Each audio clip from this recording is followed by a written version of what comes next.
അസ്സലാമു അലൈക്കും വറഹ്മത്തുള്ളാഹി. കറാമത്ത് പറയുന്ന വിഷയത്തിൽ പണ്ഡിതന്മാർ പ്രത്യേകം ശ്രദ്ധിക്കണമെന്ന് നമ്മുടെ ബഹുമാനപ്പെട്ട പേരോട് ഉസ്താദ് അതുപോലെ തന്നെ ബഹുമാനപ്പെട്ട ഖലീൽ തങ്ങൾ ഉപ്പാപ്പയൊക്കെ പലപ്പോഴും സൂചിപ്പിച്ചതായി നമുക്ക് കാണാം. അത് പലരും പല കോലത്തിലും പറഞ്ഞ് ആളുകളെ സംശയത്തിലാക്കുന്ന വിധം സാഹചര്യം എത്തിയപ്പോഴാണ് അത് പറയേണ്ടി വന്നത്. അത് പറയുമ്പോഴേക്ക് കുരുവട്ടൂർ വിഭാഗത്തിലെ നൗഷാദിന് വല്ലാത്ത ഹാലിളക്കം. അയാൾ വന്നുകൊണ്ട് വളരെ ആക്ഷേപിച്ചുകൊണ്ട് ബഹുമാനപ്പെട്ട പേരോട് ഉസ്താദിനെതിരെ മറ്റുമൊക്കെ പ്രസംഗിക്കുന്ന ആ ഒരു പ്രസംഗം മുമ്പ് നടത്തിയത് നിങ്ങൾ കേട്ടു നോക്ക്. എന്റെ കൂടെ നിങ്ങൾ വാദിച്ചു, ആളുകൾക്ക് സംശയം തോന്നുന്നത് പറയാൻ പാടില്ല. നമ്മൾ കറാമത്ത് പറയുമ്പോൾ മറ്റൊരാൾക്ക് സംശയം തോന്നുന്നുവെങ്കിൽ ആ സംശയം തീർത്തു കൊടുക്കാനല്ലേ ആരും, അത് പറയാൻ പാടില്ല എന്ന് പറയല. വഹാബിയ കേട്ടില്ലേ? ആളുകൾക്ക് സംശയമുള്ളത് പറയുമ്പോൾ അത് ആ സംശയം പറഞ്ഞു തീർക്കാൻ വേണ്ടി ആര് വരണം? പണ്ഡിതന്മാർ വരണം. ഈ കോലത്തിലാണ് ഇയാൾ പ്രസംഗിച്ചതെങ്കിൽ ഇവരുടെ എല്ലാമായ ഇവരെ പോറ്റി വളർത്തുന്ന, ഇവർക്ക് എല്ലാ നിയന്ത്രണങ്ങളും കൊടുക്കുന്ന, ഇവരെ നിയന്ത്രിച്ചുകൊണ്ടിരിക്കുന്ന സാക്ഷാൽ കോമാട്ടുചാൽ മൗലവി തന്നെ ഇനി വന്നുകൊണ്ട് പറയട്ടെ. നമ്മൾ പറയുമ്പോൾ ദഹിക്കൂലല്ലോ, നമ്മൾ പറയുമ്പോൾ സ്വീകരിക്കൂലല്ലോ. നമ്മുടെ ആലിമ്യങ്ങൾ പറയുമ്പോൾ ഇവർക്കെതിരായിട്ടാണ് പറയുന്നത്, അതുകൊണ്ട് ഇവർ സ്വീകരിക്കൂല എന്ന് നമുക്ക് എന്നോ ഉറപ്പാണ്.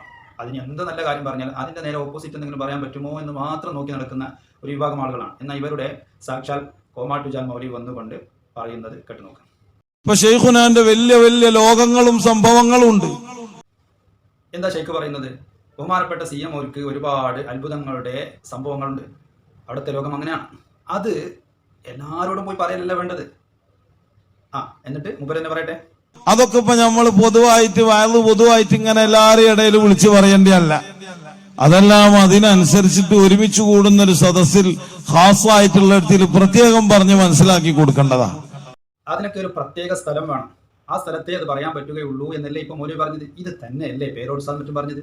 ഇതേപോലെ ഒരു വലിയ അപകടം പിടിച്ചൊരു പാട്ട് പാടിയല്ലോ ഇവർ. ആ പാട്ട് പാടിയ സമയത്തും ഇതേപോലെ നമ്മുടെ ആലിമ്യങ്ങൾ പറഞ്ഞത് പാടില്ല, അത് അങ്ങനെ പാടാൻ പറ്റിയതല്ല, വിശ്വാസത്തിൽ നിന്ന് വ്യതിചലിക്കാൻ കാരണമായി പോകുമെന്ന്, വളരെ അപകടം പിടിച്ചതാണെന്ന് പറഞ്ഞപ്പോൾ അന്നും ഇതേപോലെ ഈ നൗഷാദ് ആക്ഷേപിച്ചു വന്നു. എന്നാൽ ഇന്ന് ഇവരുടെ സാക്ഷാൽ കോമാട്ടുചാൽ മൗലവി തന്നെ അതിനെയും തിരുത്തുകയാണ്. അങ്ങനത്തെ പാട്ടൊക്കെ പാടണവരും ശ്രദ്ധിക്കണം. ഓരോ പാട്ടും പാടണതിന് അതിനൊക്കെ അതിന്റെ ഒരു കണക്കുണ്ട്. ഓരോ പാട്ടും പാടുന്നതിനൊരു കണക്കുണ്ട്. അങ്ങനെ പാടിപ്പോയാൽ പോരാ. ഇങ്ങനെ പാടിയാലുള്ള അപകടങ്ങളെ കുറിച്ച് ആലിമ്യങ്ങൾ പറഞ്ഞാൽ അത് കറാമത്ത് നിഷേധമായി, അത് ഔലിയാക്കളെ പരിഹസിക്കലായി, ഔലിയാക്കളോടുള്ള വിരോധമായി, അത് വഹാബിസമായി കാണുന്ന കുരുവട്ടൂരി നൗഷാദെ, എൻ്റെ പ്രിയപ്പെട്ട ചേക്കാണി പറയുന്നത്. ഇതിനെപ്പറ്റി നിനക്ക് എന്ത് പറയാനുണ്ട്? മുമ്പൊരു വാക്യം കൂടി പറയട്ടെ. ഖാസായി പ്രത്യേകമായുള്ള ആളുകൾ ഒരുമിച്ച് കൂടേണ്ട അടുത്ത് പാടുന്ന പാട്ടൊക്കെ പൊതുവായിട്ട് എല്ലാവരും കേൾക്കുന്നിടത്ത് പോയി പാടരുത്. ഓരോ പാട്ടും ഓരോ പറച്ചിലിനും ഒക്കെ അതിനൊരു പ്രത്യേകത ഉണ്ട്. ഓരോ പാട്ടിനും പറച്ചിനും അതിൻ്റെതായ പ്രത്യേകതയുണ്ട്. അതെല്ലായിടത്തും പോയി പറയല്ല വേണ്ടത് എന്നാണ് ഇപ്പോൾ സാക്ഷാൽ ഈ കോമാട്ടുചാൽ മൗലവി പറയുന്നത്. ഇനി നിങ്ങൾ തീരുമാനമാക്ക്. ഇത് പേരോട് ഉസ്താദ് പറഞ്ഞാൽ, അല്ലെങ്കിൽ പൊന്മള ഉസ്താദ് പറഞ്ഞാൽ, ബഹുമാനപ്പെട്ട ഖലീൽ തങ്ങൾ ഉപ്പാപ്പ പറഞ്ഞാൽ ഇല്ല നിങ്ങൾക്ക് പറ്റാത്തത്. ഇത് നിങ്ങളെ ഗുരുജയ്ക്ക് ഇനി അടുത്ത സ്റ്റേജിൽ വന്നിട്ട് ഇത് തെറ്റാണെങ്കിൽ തെറ്റാണെന്ന് പറയണം. ഇതാണ് നിലപാടെങ്കിൽ ആ നിലപാട് ഇതാണെന്ന് പറയാനുള്ള ചെങ്കൂറ്റം കാണിക്കണം.